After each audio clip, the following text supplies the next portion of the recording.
وبتبدأ قصتنا مع لويان وهو قاعد على جبل تشونجنان، وبنعرف ان العالم اللي هو فيه ده عالم للمتدربين والاشخاص الموهوبين بيقدروا يطلعوا للسماء واحد ورا التاني، والثلاثه السماويين هم نخبة النخبة. وبنشوف اولهم وهو اللورد كينج فانج من عشيرة السيف تاي، وهو متقن لاساليب السيف وبيكون ليه مكانة كبيرة وسط الناس كلهم. ولكننا بنشوف لويان وهو رابطه في الشجرة وبيعاقبه باسلوب مهين. والتاني بيكون تشانج زيل خالد، وده من العشيرة اللامحدودة وقادر على استعمال مهارات النيران الروحيه الاربعه. ولكن برضه بنشوف لويان وهو قاعد في اناء عملاق من الماء الساخن، وتشانج بيكون واقف وراه ووشه واري من الضرب وبيقول له هل حراره الميه مناسبه يا اخ لويان؟ ولويان بكل برود بيقول له مش سخنه ولا حاجه، هو انت تعبان ولا ايه؟ وتشانج بينفس النار تحت الاناء علشان يخدمه. والثالث والاخير وده زعيم دوله ليو واقوى راجل فيهم لانه يقدر يقتل 10 نمور بقبضه واحده بس بعدها بنشوفه وهو بيدلك ظهر لويان، ولويان بيقول له انت ضعيف جدا، ده حتى المدلكه اللي في صالون السوان الصغيره احسن منك. وبنروح ليوم الترقيه يوم طلوع المعراج، ولويان بيكون نايم فبيفوق على النور المتوهج، وباقي الثلاثه بيكونوا مستنيين اليوم ده من بدري. وفجاه في ضوء قوي بيضرب في اماكنهم هم الثلاثه وبيطيروا لغايه ما يوصلوا السحب، وهم فرحانين وبيقولوا اخيرا بقينا حكام. ولكن صاحبنا لويان ما بيحصلوش زيهم فبيتضايق وبيقول هو ايه اللي بيحصل؟ انا ازاي ما بقتش خالد حتى وانتم بقيتم حكام؟ فبيطلعوا له لسانهم وبيضايقوه لانه مش هيعرف يعمل لهم حاجه دلوقتي. ولويان بيتضايق ومش فاهم ايه السبب في اللي بيحصل له، لغايه ما في واحد بيجي من وراه وبيخبطه على دماغه وبيقول له اخويا الصغير انت ماشي في الطريق الغلط، اعتقد انت عارف ان الخلود مش اي حد يقدر يوصل له، وممكن توصل له ممكن لا، فليه انت بتبذل كل المجهود ده وانت مش ضامن انك هتوصل؟ ولويان بيقول له انا عارف انك مش شخص طموح بس انا مختلف عنك، وطول حياتي بحاول ابقى خالد وعدى عليا مئات السنين وانا لسه ببذل نفس المجهود ومش هستسلم، ولكني لو في الاخر ما قدرتش ابقى خالد هعمل ولا اقول لك انسى الكلام اللي قلته لك، انا مش هضيع وقتي معاك على الفاضي، وافتكر كلامي ان هحل المشكله دي وفي يوم من الايام هكون خالد. فاخوه بيقول عليه انه لسه صغير ومش عارف هو بيعمل ايه. ولويان بيروح يقف على قمه الجبل لوحده وبيكون في وشم ضخم على ظهره وبيستعمل مهارات اللوتس وبيوجه ضربه قويه للحجر، والغريب ان من قوته بيقدر انه يقسم الحجر لنصين، وبيقول لنفسه انا مش قادر افتكر انا عايش في العالم ده بقالي قد ايه، ولكن اللي انا فاكره ان بعد ما جيت لجبل تشونجنان شفت الازهار بتتفتح وتدبل مئات المرات، انا كنت الاول مجرد شخص عادي في الارض من غير عيله ولا مشاكل ولا اي قلق. وبنشوف لويان وهو سايق الفسبه بتاعته بالليل عادي زي اي يوم، وفجاه وهو ماشي في الطريق اتصعق بالبرق. ولكن تاني يوم وهو بيفتح عينه لقى نفسه بيعيط علشان ياكل، وحواليه ناس بيسموه بالسيد الشاب التالت لويان، والناس كلها كانوا بيباركوا وبيتوقعوا انه هيبقى موهوب في التدريبات في المستقبل. وفي واحده من الستات اللي بيباركوا بتلاحظ العلامه اللي على ظهره وما بتبقاش عارفه دي ايه، فبتعرف الباقي، وحتى امه نفسها بتكون مذهوله ومش عارفه معنى العلامه. وبنشوف لويان لما كبر شويه وبيكون قاعد لوحده في هدوء تماما وبيبص لصورته في الميه، وفي حد بيضرب فيه الطوبه، ولما بيبص وراه بيلاقيهم شويه اطفال متنمرين، والقائد بتاعهم بيقول له انا المعلم بتاعي قال لي انك ما عندكش اساس روحي وعلشان كده مش هتقدر تتدرب، بس اللي مستغربه انت ازاي عايز تبقى احسن مننا وانت مش هتقدر تتدرب حتى، اياك تفكر في الموضوع تاني الا في الحلم. وباقي الاطفال اللي معاه بيتريقوا على لويان وبيقولوا له انه ملوش لازمه، فلويان بيتضايق وزهره اللوتس اللي في ظهره بتضيء وبتظهر حواليه هاله قويه، وبيقول الواد ده قول لي بقى كان قصدك ايه من شويه؟ والواد المتنمر هو وكل الاطفال اللي معاه بيتصدموا، ولويان بيستعمل قوته عليه وبيكتفه وبيرميه على الارض وبيقول له صدقني انت اللي مالكش اي لازمه. والمتنمر ده بيقوم من على الارض وهو مصدوم، وبنعرف ان لويان في الوقت ده اكتشف انه بيقدر يترقى في المستوى التدريبي عن طريق امتصاص غضب الناس حتى لو ما كانش عنده اي اساس روحي. وبعد مئات السنين اللوتس الموجوده في ظهره اظهرت، ومن وقتها ومتدربين مستوى المهيانه بقوا مجرد اطفال بالنسبه له وما يقدروش يعملوا ضده اي حاجه. وبنرجع للوقت الحالي وهو قاعد على ركبه وبيقول طيب ليه بعد ده كله مش قادر اخترق لمستوى الخلود؟ وبيعيط وبيخبط راسه في الارض وبيقول طيب ده بسبب ان اسلوب التدريب عن طريق امتصاص الغضب غير متوافق مع الخالدين، ولا علشان انا ما عنديش اي اساس روحي؟ وبعدها في حد بيظهر وبيقول له انت ليه بتخبط راسك في الارض كده؟ هتاذي نفسك يا لويان.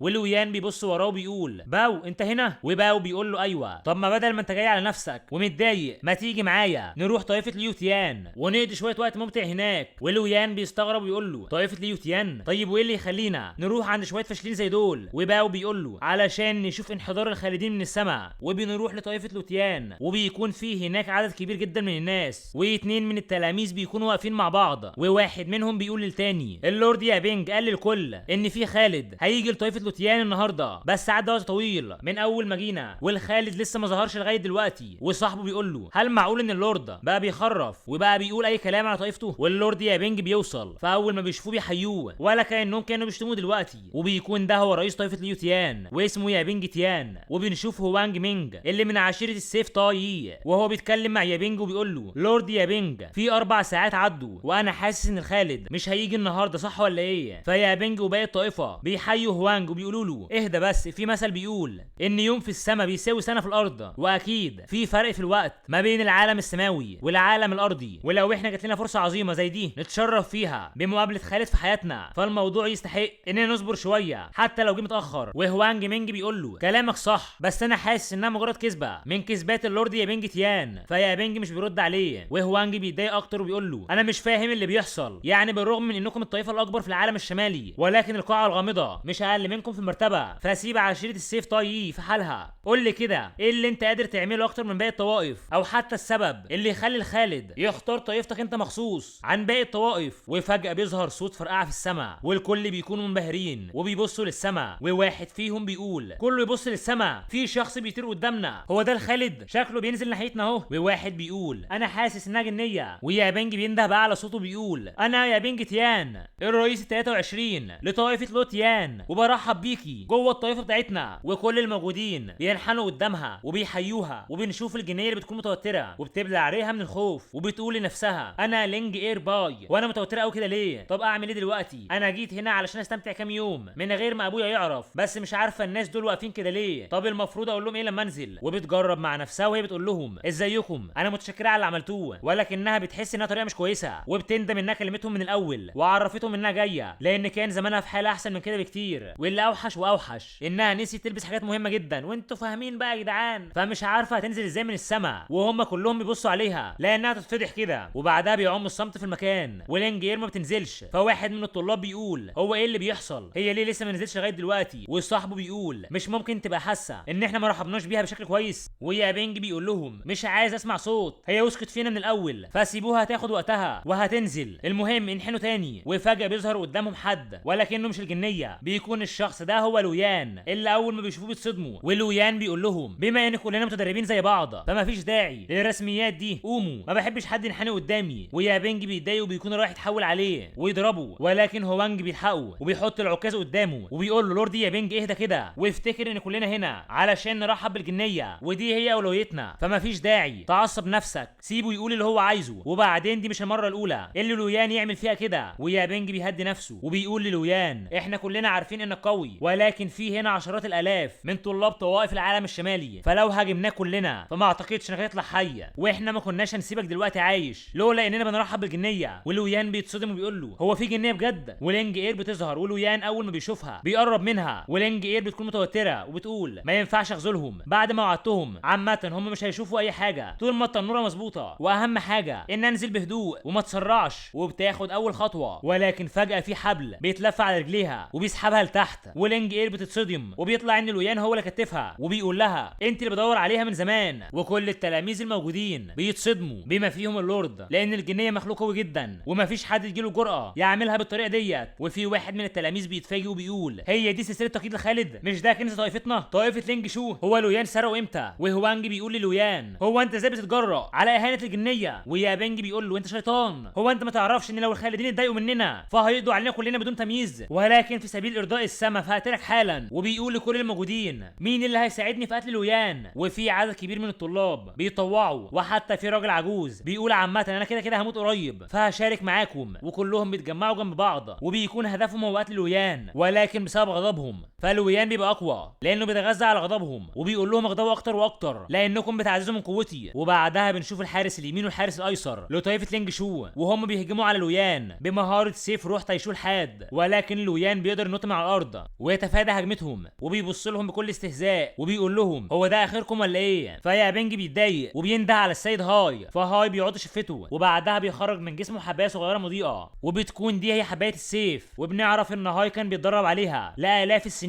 ويوصلها لمستوى الخالد، بس احتفظ بيها طوال المده دي علشان يقتل بيها لويان. وبتكون خطته ان وسط ما لويان مشغول بقتال الحراس فهاي هيهجم عليه من ظهره، وفعلا هاي بيطلقها عليه. ويابينج بيقول ان اي شخص بيتضرب بسيف خالد بيموت فورا، ولويان بيبص وراه على اخر لحظه وبيحصل انفجار في المكان، فكل الطلاب بيفرحوا انهم اخيرا قضوا على شر لويان. ولكن هاي شعره شعره بيقع من كتر ما استخدم قوته، والطلاب كلهم بيستغربوا بس بيحيوا هاي وبيقولوا السيد هاي ضحى ب1000 سنه من التدريب علشان ينقذهم من لويان. ولكن فجاه بيشوفوا ظل لويان وبيسمعوه وهو بيقول الصراحه الحبايه دي باين عليها مذهله، وبيكون ماسك عمله في ايده وبيكون السيف مغروس فيها، فبنعرف ان العمله دي هي اللي انقذته. فبيبص ليهم وبيقول لهم موافقين تبدلوا السيف معايا بالعمله النحاسيه؟ وفي الوقت ده لينج اير بتعض الحبل علشان تفك نفسها، ولكنها مش بتقدر، فبتحاول تهدي نفسها لانه مجرد حبل. بس بعد عدد كبير من المحاولات بتعرف انها مش هتقدر، فبتستغرب وبتقول هو ازاي انا مش قادر افك مجرد حبل ارضي زي ده؟ طب ازاي؟ طيب هو في حد اقوى مني في استعمال الحبل؟ ده مستحيل، انا مستوى تدريبي بيخليني لا اقهر. ولكن فجاه لويان بيشد الحبل ولينج اير بتصوت، وفي الوقت ده بيتقاتل مع واحد من التلاميذ وبيكون ماسك السلاح بايد والحبل بالايد التانيه، فكل ما بيتحرك الحبل بيتحرك معاه، ولينج اير يا عيني بتطوح يمين وشمال وبتقول له انها تقتله. وبعد شويه بتندم انها نزلت الارض من غير ما تعرف ابوها لان المكان طلع خطير زياده عن اللزوم. ولويان بعد ما بيقضي على عدد كبير من التلاميذ بيقول لهم خلاص انا زهقت، اشوفكم بعدين بقى، وبيسيبهم وبيمشي. فيا بنج مش بيقدر يعمل حاجه وبيقول له لسه لينا كلام تاني مع بعض، وبنروح بالليل وبيكون لويان لسه معاه الحبل، بس لينج اير في السماء ومش راضيه تنزل. فلويان بيقول انا هنا من فتره طويله وهي لسه ما نزلتش، هي الجنيه دي مش طبيعيه ولا ايه؟ فبيسالها وبيقول لها هو انت حابه الوضع عندك ولا ايه؟ ما تنزلي خلينا نتكلم مع بعض. ولكن لينج اير في الوقت ده بتتقيأ بسبب الدوران اللي لويان كان معيشها فيه، ولما مش بترد على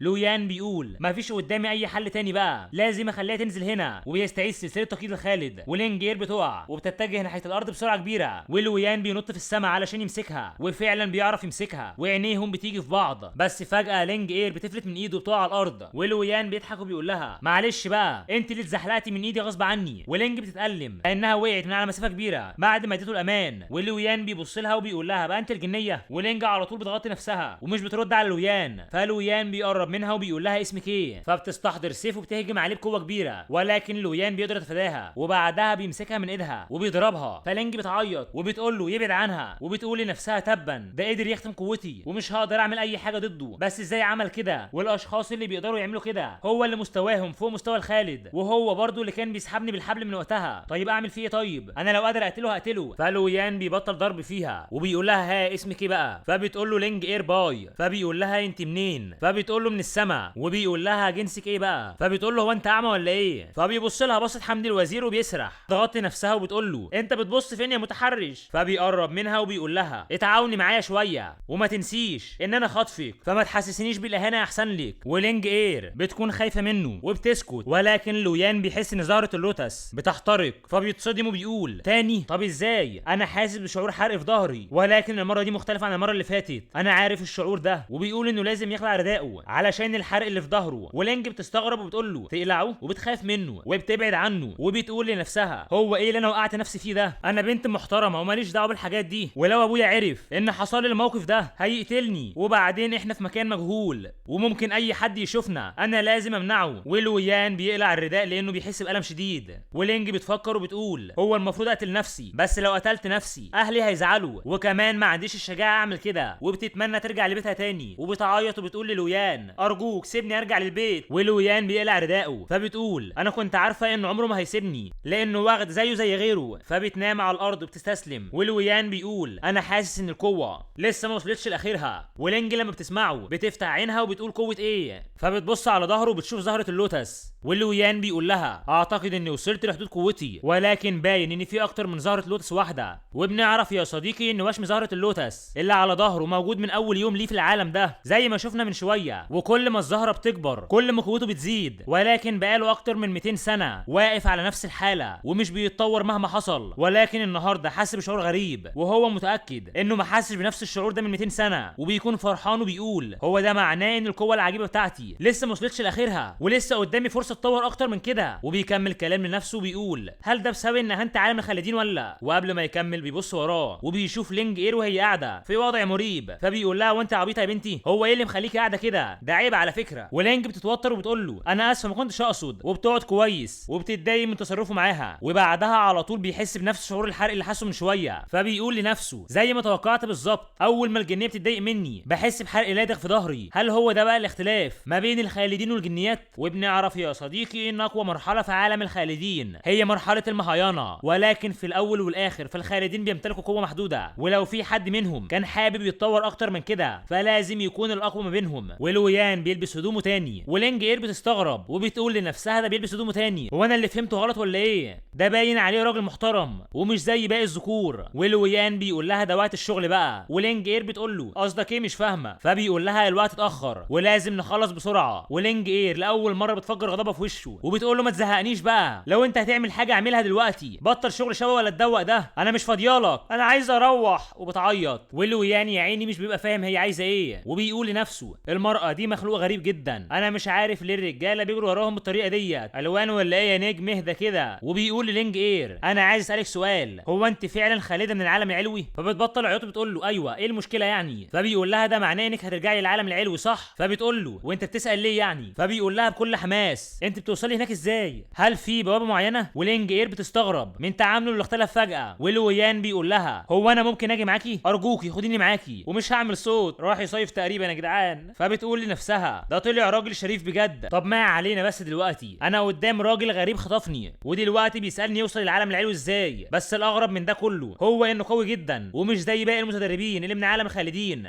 فايه اللي يخليه يسالني السؤال ده وهو المفروض عارف اصلا؟ ولما بتلاقيه متحمس جدا ومحتاج لها فبتقول لنفسها هو اللي محتاجني دلوقتي، مفيش سبب يخليني اخاف منه. وبتبتسم ابتسامه خبيثه وبتقول له انت اسمك ايه؟ فبيقول لها لويان. فبترخم عليه وبتقول له طب بيتنطق ازاي بالظبط؟ ولويان بيزهق منها وبيقول لها مالكيش دعوه، انا هسالك مره تانية هي ايه الطريقه اللي بتوصلي بيها للعالم العلوي؟ ولينج اير بترد عليه بكل برود وبتقول له اتكلم باسلوب احسن من كده وشوف مين اللي محتاج التاني، انت دلوقتي بتترجاني علشان اخدك معايا فاحسن لك تتكلم احسن من كده. ولكن فجاه لويان بيكتفها بالحبل مره تانية ولينج اير يعني بتتصدم. ولويان بيقول لها لازم تفهمي اني مش بتناقش معاكي، انت دلوقتي اسيره عندي وما عندكيش حق في التفاوض، انت تسمعي الكلام وتنفذيه. فبتقول له خلاص خلاص هقولك على كل اللي انت عايزه. فبيسترجع الحبل وبيفكها وبيقول لها هو لازم اوريكي العين الحمراء عشان تسمعي الكلام يعني ولا ايه؟ فبتقول له انا هقول لك ايه هو سر الصعود للسماء. بص يا سيدي الموضوع كله بيعتمد على القوه، ولكن الخالدين اللي زيك اللي مش بيمتلكوا قوه في العوالم السفليه فمش هيقدروا يصعدوا ابدا. ولويان بيتصدم وبيقول لها وضحي اكتر. فبتقول له ان اي حاجه غير القوه مش بتتحسب فاهم؟ ولويان بيقول لها طيب ايه السبب اللي يخلي واحده زي الجنيه؟ هل بسبب ان والدك كان خالد؟ فلينج اير بتقول له انا جنيه من العالم العلوي وبيتم اعتباري عبقريه في السماء، ولو اضطريت اتدرب زيك وزي باقي الخالدين السفليين فهقدر اوصل لقوه المعراج بسرعه. فلويان بيقول لها انت متاكده من الكلام ده؟ وبيستحضر قوته وبيعمل حاجه غريبه وهالته بتحيط بلينج اير اللي بتكون مش فاهمه اي حاجه وبتقول له هو ايه اللي بيحصل؟ فبيقول لها انا دلوقتي ختمت تدريبي